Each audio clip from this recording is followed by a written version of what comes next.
자, 오늘은 우리 함께 봉독한 말씀 통해서 성령의 열매 다섯 번째, 이 충성과 온유의 열매에 대해서 함께 살펴보도록 하겠습니다.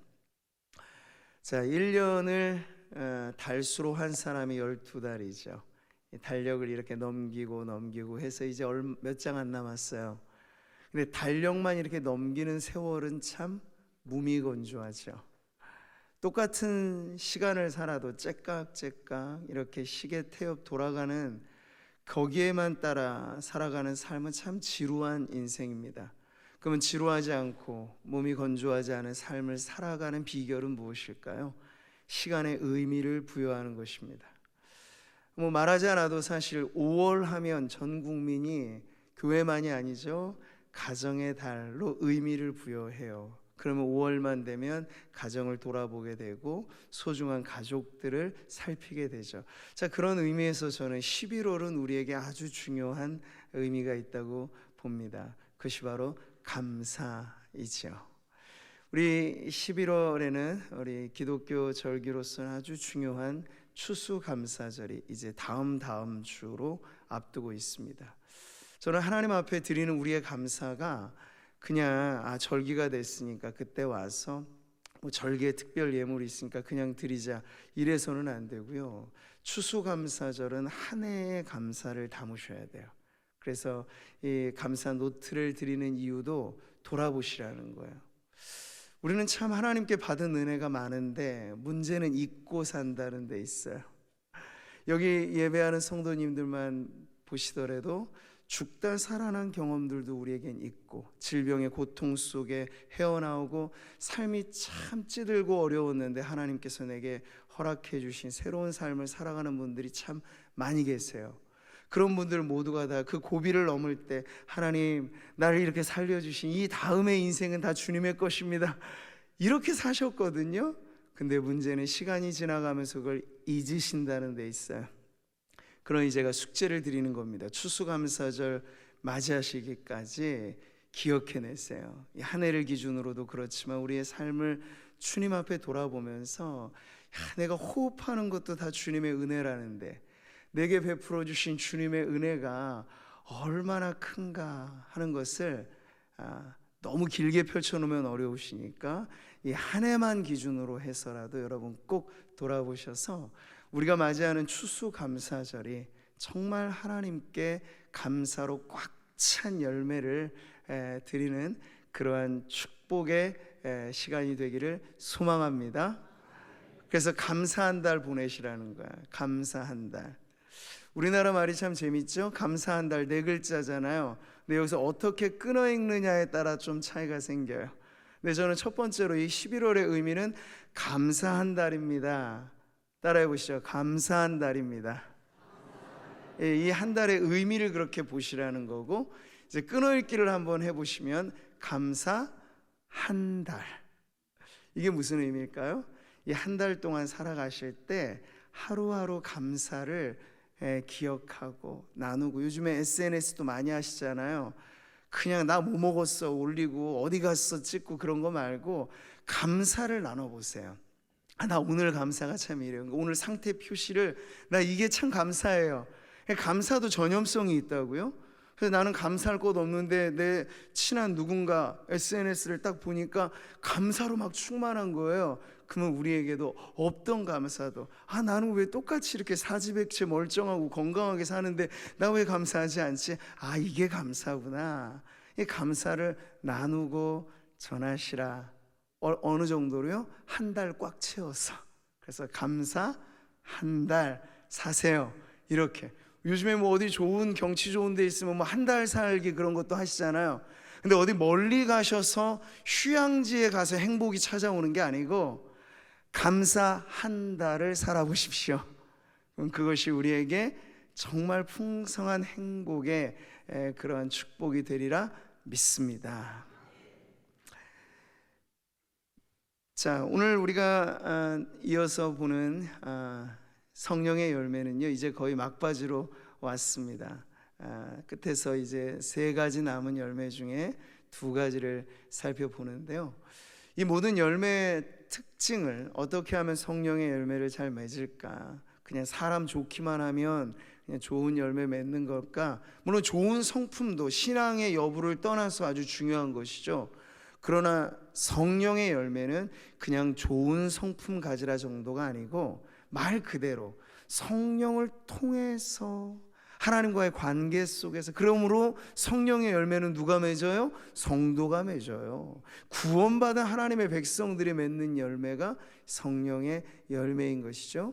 그래서 철저히 관계의 열매다 하는 걸 기억하셔야 되는데, 우리가 9가지 열매를 쭉 이제 보면서 제가 설교의 편의상 2가지씩 짝을 맺어서 지금까지 살펴보고 있는 것인데, 하나님과의 관계, 그리고 다른 이웃과의, 사람과의 관계, 그리고 나 자신과의 관계에서 이 성령의 9가지 열매를 구분하자면 3가지씩으로 묶음이 맺어져요.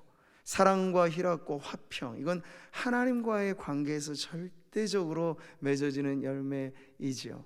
그리고 다른 사람과의 관계에서 우리는 어떤 열매를 맺어야 합니까? 인내, 오래 참음, 자비, 양선, 바로 이런 열매가 요구되어지는 거죠. 그래서 그렇게 좀 짝을 지어서 보셔도 좋겠고요. 그 다음에는 이제 우리가 관계로서 맺어가는 이 열매가 어떻게 하나 둘씩 풍성해지는가 하는 것을 이제 보는 것인데, 자, 그렇죠. 부부도 말이에요, 사랑해서 해로하면, 오래 살다 보면 닮게 되어 있습니다. 근데 물론 모든 부부가 다 닮는 건 아니에요. 전제 조건이 있습니다. 사랑이죠. 그 아버지의 그 아들이야, 이 말이 좋게 적용되려면 부모와 자식 간에도 닮음이 있다는 얘기예요. 자, 그러면 우리가 믿는 하나님 어떤 분이십니까? 하늘에 계신 우리 아버지이시죠. 그 하나님 아버지라고 믿는 하나님의 자녀인 우리들에게 하나님께서 원하시는 건 너무 분명하지 않을까요? 하나님이 미리 하신 자들을 또한, 그 다음이 중요해요, 그 아들의 형상을 본받게 하기 위해서 우리를 정하셨다고 해요. 그러니까 구원의 목표는 매우 뚜렷하죠. 그냥 너대로 잘 살아라가 아니에요. 제가 일전에도 말씀드렸죠. 처음에 우리를 구원하실 때는 있는 모습 그대로예요. 허물과 죄 많은 우리를 예수님의 피값 주고 사신 거예요.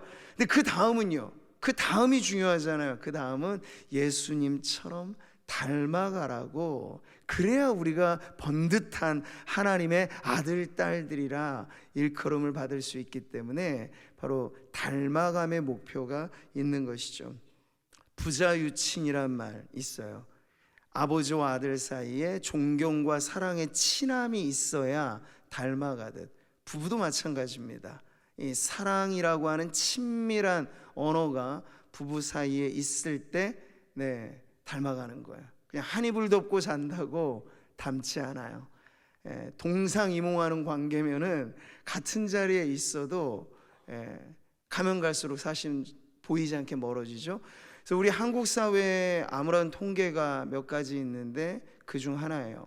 최근 들어서는 이혼율 자체는 좀 떨어지는 추세인데, 그 안에서 이혼 사례로 보게 되면요, 황혼 이혼율이 10년 사이에 2배가 넘게 올라가고 있어요. 황혼 이혼이 뭡니까? 20, 30년 잘 살았어요. 오랫동안 살아왔어요.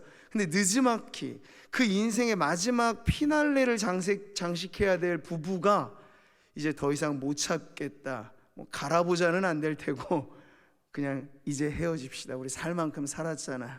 견딜 만큼 견뎠잖아요. 이제 남은 여생이라도 좀 편하게 살아야겠습니다 해서 도장 꽝 찍고 등 돌려 남이 되는 사례가 엄청나게 지금 많이 늘어간다는 거죠. 이게 뭘 보여줍니까? 평생을 같이 살아왔지만 닮음은 없었던 거예요. 헤어질 결심만 숱하게 하다가 자식 키워갈 때는 자식 때문에, 또 그 중간중간에 어떻게 오다가 이제는 그런 모든 의무의 짐을 내려놓으니까 이제 우리 갈라져도 되겠다 하는 그런 부부의 관계는 참으로 비극적인 결말이라고 할 수 있는 거죠. 자, 하나님을 우리가 아버지로 모시고 살아간다는 건 세월만으로 닮아가는 건 그래서 아니란 얘기입니다. 하나님과 우리 사이에도 친함이 있어야 돼요. 그걸 우리는 친밀감이라고 말을 하는데, 그 친함이라고 하는 건 그냥 막 편하게 대한다라는 정도는 아니죠. 성경 말씀에 하나님과 친해지는 비결에 대해서 이렇게 말씀하고 있어요. 같이 보시죠. 여호와의 친밀하심이 그를 경외하는 자들에게 있으며. 아멘. 이 친밀감에 따라 있는 단어가 경외라고 하는 단어. 경외가 뭡니까? 하나님을 극진히 모시는 사랑이에요.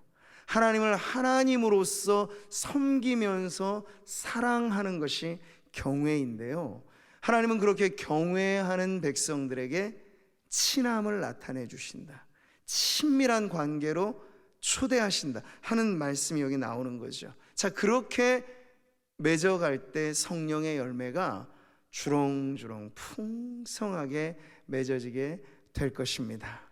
그러니 성령의 열매를 원하시는 성도님들, 하나님과 친밀한 관계를 누리십시오.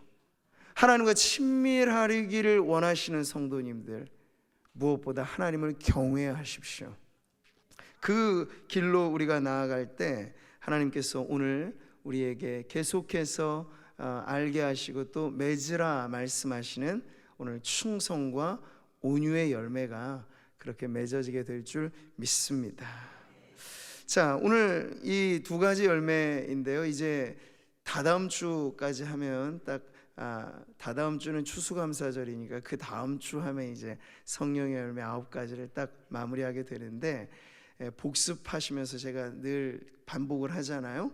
눈을 감고만 있어도 9가지 열매가 주렁주렁, 어쨌든 우리의 의식 속에서는 이게 살아있어야 되잖아요. 그래서 그게 기도가 돼야 되고 그게 실천이 돼야 되고, 그럴수록 점점 더 맺어지는 거니까 그때그때만으로 딱 단편적으로 듣고 마시면 안 되고, 이 9가지 열매가 우리 안에 그득히 이제 들어와야 되니까 한 번 더 복습하는 차원에서 9가지 성령의 열매 한번 암송하시는 분들 눈을 감고 한번 외워보시죠. 오직 성령의 열매는 사랑과 희락과 화평과 오래 참음과 자비와 양선과 충성과 온유와 절제니. 아멘.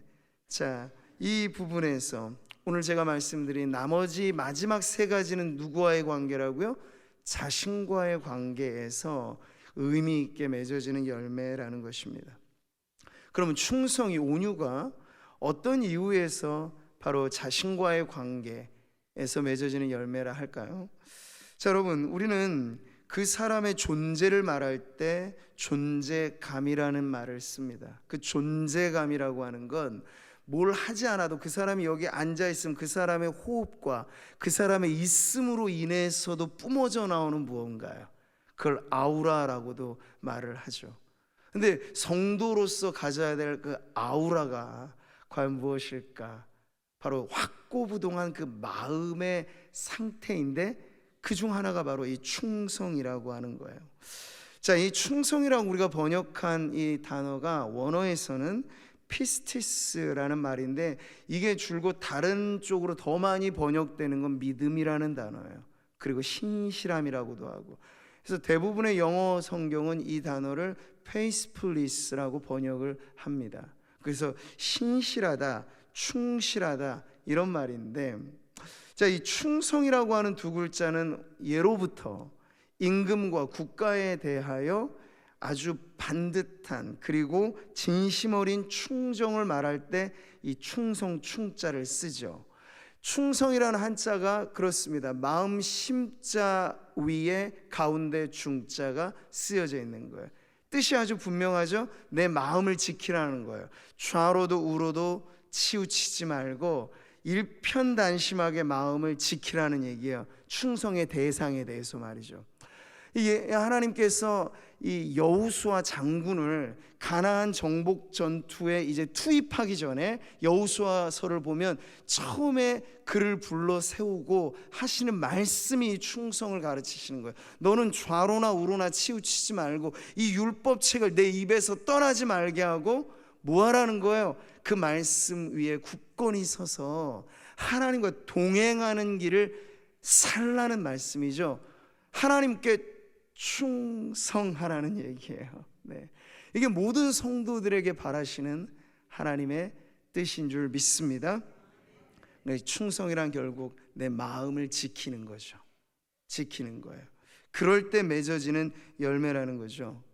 근데 요즘 들어서 사실 우리는 사회에서나 그리고 교회에서도 사실 충성을 찾아보기가 쉽지는 않아요.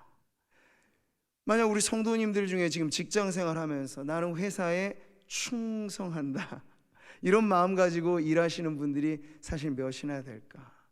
제가 내일까지도 마무리하게 될 이 핫세월이라고 하는 새벽 프로그램을 하는 이유는 근본적으로 그리스도인 직장 생활을 어떻게 하면 우리가 의미 있게 할 것인가 하는 부분을 많이 나누거든요. 그럴 때는 교회 안에서만 잘 섬기는 게 성도의 전부가 아니고 직장 생활하면서도 누구보다도 충성스러운 일꾼이 되라, 이게 사실 하나님의 뜻 아니겠습니까? 여러분, 바울이 편지를 쓸 때 그 당시는 신분제 사회예요. 초대교회에는 많은 성도들의 구성 중에 노예들이 있었어요. 이제 예수 믿었으니 여러분은 자유입니다. 이제 더 이상 사람에게 충성하지 말고 자유롭게 사십시오, 그러라고 하지 않았어요. 오히려 편지를 쓰면서 이전에 하나님을 믿기 전에는 여러분이 눈가림만 하고, 그게 뭡니까? 사람 볼 때만 잘하고 뒤에서는 딴짓하고 이렇게 일했다면 이제 여러분이 예수님을 믿는 종들답게 보든 보지 않든 충성스럽게 섬기십시오. 이게 바로 하나님께서 그 당시 예수를 믿어 거듭난 종들에게 하신 말씀이었어요. 사회를 그냥 뒤집어 엎어라, 너도 나도 할 것 없이 그냥 우리 평등한 사회 만들자, 이게 아니고 주인은 주인대로 아량을 베풀고 종들은 종대로 충성을 다하고, 그렇게 해서 하나님께서 그 당시의 사회의 질서에 크리스찬들이 빛이 되고 소금이 되라 하는 그런 말씀을 주셨던 거죠. 근데 오늘날에 보면 이제 회사든지 그리고 어떤 사람들에게 대해서도 우리는 실리를 쫓아 움직이지 충성을 기준으로 움직이지 않는 그런 시대를 살아가고 있다는 얘기죠. 오래전에 잠언에서도 그래서 이 충성이란 가치가 얼마나 희귀했으면 이런 말씀을 하고 있을까요? 같이 읽어보시죠. 많은 사람이 각기 자기의 인자함을 자랑하나니 충성된 자를 누가 만날 수 있으랴. 정말 아멘이죠. 자그마하게도 만약 여러분이 뭔가 점포를 운영해서 알바생 한번 구하더라도, 저같이 교회를 기준으로 교회를 담임하는 목사는 성도들의 봉사를 통해서 교회가 유지되는 거잖아요. 근데 이 모든 것들이 사실은 사람에게 대한 충성 이전에 먼저는 근본적으로 하나님께 대한 충성이 있어야 교회는 교회답게 유지가 됩니다. 근데 이제 연말이 돼가면 이 충성이 약해지는 거예요. 그래서 정말 하나님께서 내게 주신 고귀한 사명은 어떤 것에 있어서는 죽기까지 감당해야 될 사명이 있습니다.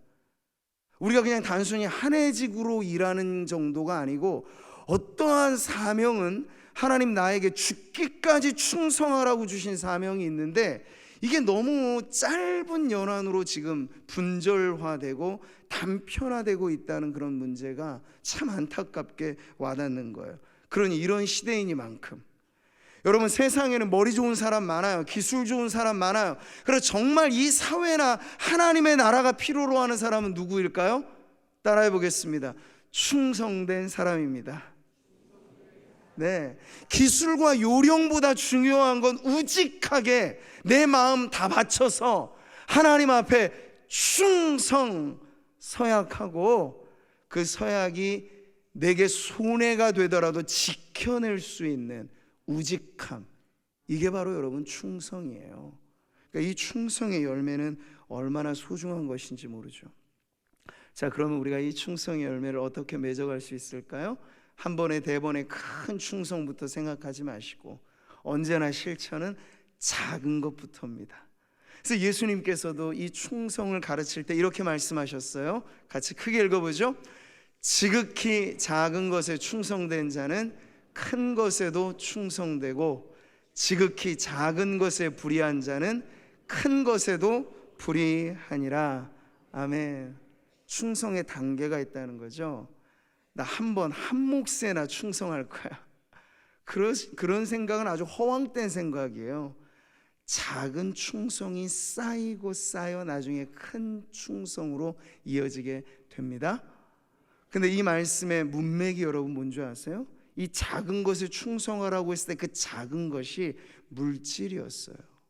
우리 예수님께서 얼마나 물질에 대해서 이미 초탄하게 자유로운 삶을 사셨습니까? 그 이유는 모든 이 보여지는 만물이 다 주님의 것이기 때문에.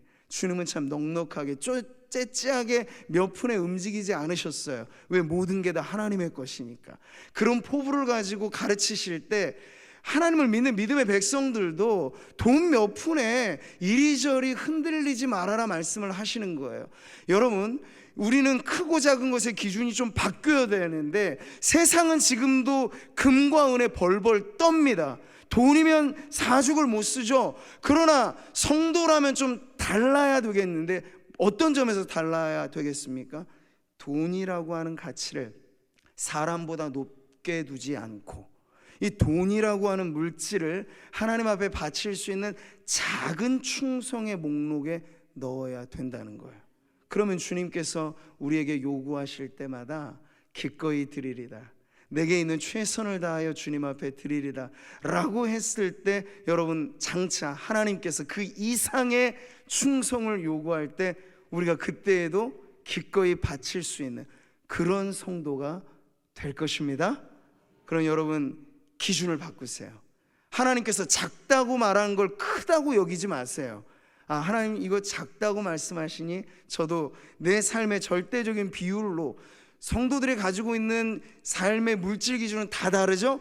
그러나 기준은 동일해야 돼요. 하나님, 작다고 말씀하신 이 물질에 제가 벌벌 떠지 않고 주님 앞에 충성할 때 이부터 주님께 드리겠습니다 라는 마음을 가지시면, 그 다음 시간은 돈보다 소중한 거예요. 천금을 줘도 세월은 못 사요. 그러면 우리의 시간을 주님께 드린다는 건 귀한 충성이겠죠. 그걸 바칠 수 있는 거예요. 하나님께서 내게 주신 달란트, 은사, 이것도 너무 귀한 거죠. 근데 그 충성이 담보가 되어 있으면 드릴 수 있는 거예요. 바칠 수 있는 거예요. 그러면 결국 나중에 하나님께서 한몫 크게 우리에게 충성을 요구하시는 순간이 옵니다. 그게 무슨 충성일까요? 계시록의 말씀을 보시면 이렇죠. 네가 죽도록 충성하라. 그리하면 내가 생명의 관을 내게 주리라. 아멘. 마지막 바칠 충성은 내 한 목숨이에요. 근데 내 한 목숨값 주님 앞에 드리기가 쉽지는 않죠. 이게 쌓이고 쌓인, 그러니까 순교의 영광은 아무에게 오는 것이 아닙니다. 작은 것을 먼저 주님께 드릴 줄 알고 충성이 쌓이고 쌓이면 결국 우린 모든 인생이 다 주님이 그만되었다, 수고 많이 했지, 이제 나에게 와서 영원한 안식을 누리자꾸나. 그게 바로 우리가 세상과 작별하는 날이에요. 그럴 때 여전히 미련이 남은 듯이 주님 조금만 더, 그러지 않고 마지막 하직 인사를 주님 앞에 충성, 하나님 제가 이 땅을 사는 동안 맡겨주신 사명 다하고 이제 주님 앞에 섰습니다. 나를 받아 주십시오. 근데 이렇게 세상 떠나는 성도만큼 아름다운 인생이 없을 것입니다. 그래서 성경은 성도의 삶은 고귀한데 그 죽음마저도 고귀하다고 우리 하나님 말씀하셨어요. 어떤 성도입니까? 충성스럽게 살다가 마지막 한 목숨까지 충성스럽게 내어놓을 수 있는 그런 성도, 바로 성령의 열매로서 맺는 이 충성의 열매로서 그렇게 살아가신 우리 모든 성도님들 되시기를 축복합니다. 여러분, 충성과 온유 앞에 모든 성령의 열매가 다 예수님의 성품과 예수님의 섬김을 보여주었던 것처럼 충성도 온유도 그렇습니다. 예수님의 별명이 있어요. 계시록을 보시면 충성된 증인으로 죽은 자들 가운데 먼저 나시고 땅의 임금들의 머리가 되신 예수 그리스도. 예수 그리스도가 누구신가? 그분은 충성된 증인이셨다 말씀하고 있죠. 자, 그 충성된 예수님께서 자신에 대해서 말씀하신 또 하나의 특징이 마태복음 11장에 나오죠. 같이 읽겠습니다. 나는 마음이 온유하고 겸손하니 나의 멍에를 메고 내게 배우라. 아멘. 예수님께 배우라고 하세요. 예수님 자신에게 초대하면서 뭘 배우라고 하시는 것입니까? 요령을 배우고 기술을 배우라는 얘기가 아니고 마음을 배우라는 거예요. 나 자신과의 관계에서 예수님이 왜 주변 사람들에게 흔들리지 않았을까요? 예수님을 흔드는 사람들이 많았거든요. 어떤 경우에는 억지로 임금 삼으려고 하고, 어떤 경우는 다 자기들의 입장에 유리한 대로 끌어오려고 하고, 근데 예수님은 기가 막히게 그 모든 걸 지나치면서 하나님의 뜻 가운데 온전히 서셨어요. 자신과의 관계가 분명하셨기 때문이죠. 그분은 충성으로 다져진 마음으로 하나님 앞에 자신의 본분이 높아지는 자리가 아니고 낮아지고 낮아지되 결국은 십자가 지는 것이 자신의 사명임을 아셔서 십자가 앞에 충성하셨어요. 근데 그게 가능할 수 있었던 건 예수님의 마음이 온유하셨기 때문이라 가르쳐주고 있죠. 이 온유가 뭡니까? 날 때부터 착한 사람, 따뜻하고 부드러운 사람, 우리가 온유하다고 말을 해요. 그러나 성령의 열매는 천성과 다른 것, 타고난 성품과 다른 것, 그 다른 온유함이라는 건 뭘까요? 여기 원어에 프라우테스라는 말이 나오는데, 그 당시 1세기에 그리스인들, 유대인들이 살았던 그 시기에 말의 품종을 평가할 때 어떤 말을 가리켜서 이건 프라우테스한 말이다 이렇게 표현을 했어요. 무슨 말인가요? 길들여진 말이다, 이런 뜻이에요. 이 프라우테스, 성령의 열매로서 온유라고 하는 건 천성과 그 사람의 기본의 성품이 아니라 하나님의 그 은혜 안에서 길들여진 마음을 말해요. 길들여진 마음. 그러니까 하나님과 깊고 친밀한 관계 속에서 그렇게 하나님께서 부드럽게 만드신 인생, 그걸 바로 성령의 열매로서 온유라고 하는 거예요. 자, 구약 성경의 인물 중에 아주 중요한 이스라엘 민족의 지도자가 있었죠. 모세입니다. 그 모세에 대한 성경의 평가를 보니까 이래요. 이 사람 모세는 온유함이 지면의 모든 사람보다 더하더라. 아멘. 참 부러운 대목이죠. 우리는 모세를 생각할 때 한 민족의 지도자로서의 이미지가 강하고 지팡이 하나 들고 홍해를 가르는 그런 기적의 사람으로 인식하는데, 성경은 그보다 더 중요한 가치를, 이 사람 모세는 참 온유한 사람이라고 평가를 하는 거예요. 근데 모세가 태어날 때부터 난 온유하게 태어났어요, 그건 아니었겠죠? 40세 때 이집트 왕가에서 자라났던 시절 모세는 혈기왕성했던 사람이었습니다. 그래서 그 당시에 나라와 민족, 자기 민족을 살리겠다는 한번 그 마음을 가지고 떨치고 그러는데 그만 그 마음을 다스리지 못해 사람을 쳐 죽이기까지 했던 거예요. 마음의 분노가 이글거리는. 그러니까 그 당시 모세는 하나님께서 쓰실 만한 아직 준비가 안 된 사람이었어요. 우리가 알듯이 모세가 하나님 앞에 부름받아 이스라엘의 지도자로 쓰여졌던 시기는 80세입니다. 그때나 지금이나 그 시기쯤 되면 나 별거 이제 할 게 뭐 있어, 이런 시기에 하나님께서 오히려 모세를 부르셨어요. 그러면 그 비밀이 어디에 있었는가 하는 그 사이에 답이 있는 거죠. 40세 때 모세도 아니고 80세에 부르셔서 이제 주의 일에 쓰시겠다 했을 때 바로 가려진 40년, 광야의 세월, 광야의 사람으로 묻혀져 있던 그 시절에 과연 하나님 무엇 하셨을까? 모세를 길들이신 거죠. 사람에게 이리저리 끌려다니지 않고 하나님에게 충성할 수 있는, 그리고 정말 모세다움의 특징들이 뭔가 했더니, 이 말씀이 나오는 배경에도 보면 모세가 비방을 받는 시기였어요. 그것도 자기의 형 누나이면서 둘째 셋째 가는 리더십이었던 미리암과 아론이 작당하고 모세를 비방하는 거예요. 흑색 선전을 막 만들어내고 모세에 대해서 막 조롱하고, 그 얼마나 마음이 부글부글 하겠습니까? 그 모세도 힘이 없는 사람 아닌데 보복하거나 하면 하겠죠. 근데 모세는 그럴 때마다 하나님 앞에 납작 엎드립니다. 백성들이 불평한 백성들한테 뭔가 하소연할 수도 있잖아요. 그럴 때마다 모세는 하나님 앞에 엎드립니다. 그 부분에서 우리는 보는 거예요. 아, 모세가 하나님의 손에 길들여져 있구나. 큰 일을 하려 할 땐 하나님께서 아무나 쓰시진 않아요.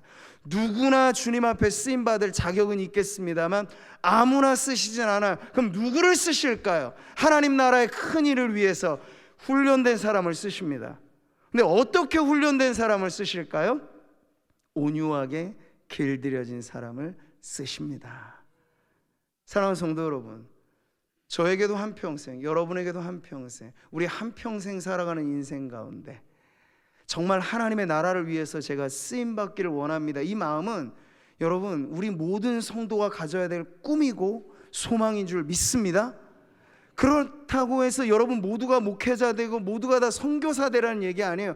여러분의 직업 그대로, 여러분의 하시는 일 그대로, 하나님의 나라는 무명한 자 같으나 유명한 자들이 일하는 나라이니 하나님께서 보시는 관점은 세상에서 알아주는 방식이 아니고 그 누가 정말 하나님의 영광을 위하여 구석진 곳에서도 반짝반짝 빛나게 일하는가, 그게 관건인데 그 일에 내가 쓰임받기를 원합니다 라는 소원을 가지신다면 기도하세요. 그리고 하나님 앞에 결단하세요. 하나님, 제가 야생마처럼 나조차하고 날뛰는 상태에 머무르지 않게 해 주십시오.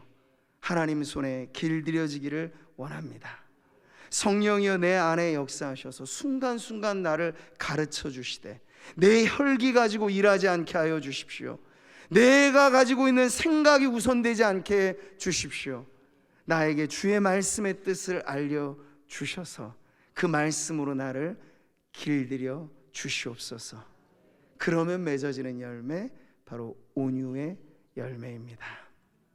세월이 무르익어 갈수록 사람은 자기 얼굴에도 책임을 져야 되고 자기 성품에도 책임을 져야 한다죠. 근데 오늘 말씀드린 이 두 가지 열매는 그 사람됨, 성도됨에 있어서 너무나 보배로운 가치입니다. 그러니 예수님을 믿은 지 오랜 세월이 지나갈수록 이 열매가 우리에게 맺어져야 한다는 사실을 다시 한번 꼭 기억하셔서, 하나님, 내가 정말 세월이 가면 갈수록 충성이 약화되어지는 게 아니고, 충성이란 두 글자는 젊은 시절 한때 반짝이는 보석이 아니고 오히려 죽기까지 가리이다. 충성은 우리 인생의 마지막 순간 최고로 빛나야 되는 보석입니다. 그래서 그 충성이 무르익어가는 성도로 사시기를 축복합니다. 존재감, 네, 바로 그거예요. 뭘 하기도 전에 여러분이 있음으로 인하여 내가 속한 그 그룹의 공기가 바뀌어지게 하십시오. 온유하면 됩니다. 충성으로 마음이 지켜지면 이 사람 저 사람 이렇게 저렇게 말해서 내가 이리 기우뚱 저리 기우뚱 하는 게 아니고 정말 하나님 앞에, 그리고 하나님이 사랑하시는 그 모든 것들 바라보면서 충성하시고 하나님 앞에 내 마음은 온유로 길들여지면 존재감 있는 성도가 되실 거예요. 오늘 예배하는 모든 성도님들이 그렇게 묵직한 존재감으로 하나님의 영광을 드높이는 귀한 성도님들 모두가 되시기를 주님의 이름으로 축복합니다.